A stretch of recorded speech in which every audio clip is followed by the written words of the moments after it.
L'autre titre de l'actualité de ce jeudi, ce sont, je vous le disais, les chiffres très encourageants de la sécurité routière. Le nombre de morts sur les routes a encore baissé en septembre, moins 9,6%. Depuis le début de l'année, 352 vies ont été sauvées, si l'on compare à la même période en 2012.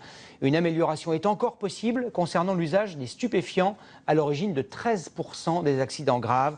Depuis peu, les policiers utilisent une nouvelle méthode de détection.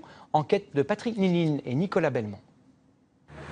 40 policiers mobilisés pour un contrôle de conduite sous l'emprise de stupéfiants. Leur nouvelle arme, le Drug Wipe, un test salivaire.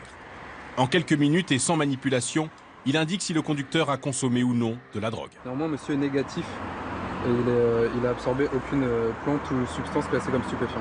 Est-ce que vous avez consommé de l'alcool ou pas? Son utilisation est très encadrée, seulement en cas d'accident mortel ou matériel, d'infraction au code de la route ou encore à la demande du procureur de la République, comme ici. Fouille au corps, ouverture des coffres, passage de chiens renifleurs. Cible privilégiée des policiers, les jeunes conducteurs, le plus souvent impliqués dans des accidents graves où la drogue est en cause. Vous fumez de temps en temps, non? Ça m'arrive, ouais. Et alors, au volant aussi? Non, pas au volant, non. Mais bon, comme je sais que ça reste pas mal de temps dans le sang et tout ça. Plus de 30% des contrôles effectués sont des contrôles positifs, ce qui signifie qu'un nombre très significatif d'automobilistes conduisent alors qu'ils sont sous l'emprise de produits ou de plantes classées comme stupéfiants. Sanctions prévues, 4 500 € d'amende, 2 ans de prison, 6 points de retrait, voire l'annulation du permis en cas de récidive et dans certains cas la confiscation pure et simple du véhicule. Serge, 40 ans, est un récidiviste, plusieurs fois arrêté. Il n'a jamais fait de prison grâce à l'intervention de son avocat. Il estime qu'il n'est pas un danger. Donc je fume depuis que j'ai à peu près 13-14 ans.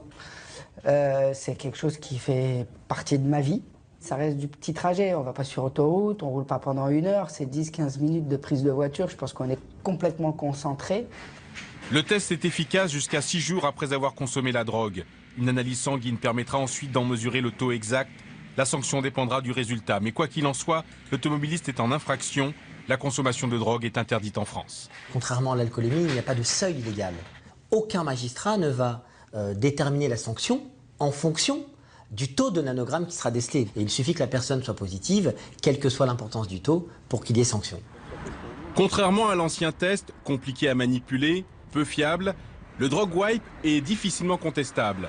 Seul problème, le coût, 13 € l'unité, non négligeable en période de rigueur budgétaire. Elle devait être la première du genre en France. La salle de consommation de drogue qui devait être installée à Paris, près de la gare du Nord, n'ouvrira pas ses portes avant plusieurs mois. Le Conseil d'État a rendu un avis négatif, estimant qu'une loi devait encadrer ce type de structure. Les salles dites de shoot existent déjà dans 6 pays européens, dont la Suisse.